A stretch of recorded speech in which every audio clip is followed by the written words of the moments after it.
তো প্রায় শেষের দিকে, কিন্তু এই শীতে একদিনও পিঠে খাওয়া সম্ভব হলো না শুধু সময়ের অভাবে। তাই ভাবলাম আজকে সকালবেলাতেই পিঠে বানিয়ে নেব, যেটা খুব সহজে চটজলদি হবে। তাই এক প্যাকেট সুজি নিয়ে এসে সেই সুজির প্যাকেটটা থেকে পরিমাপ করে এক বাটি সুজি নিয়ে নিলাম, আর তাতে কিছুটা জোয়ান দিয়ে মিক্সিতে নিলাম ঘুরিয়ে। আর জলের পরিমাণটা নিয়েছিলাম এক বাটি সুজির জন্য 2 বাটি জল। তারপরে সেই গোলাটাকে বাটির মধ্যে নিয়ে তাতে দিয়ে দিলাম 2 চামচ ময়দা আর 2 চামচ চালের গুঁড়ো।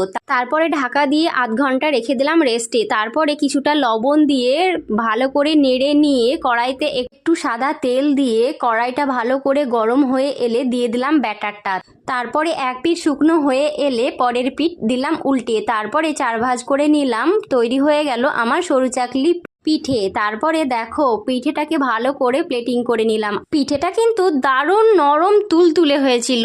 ভিডিওটা ভালো লাগলে প্লিজ একটা লাইক করে দিও। পিঠেটা কিন্তু দারুণ হয়েছিল।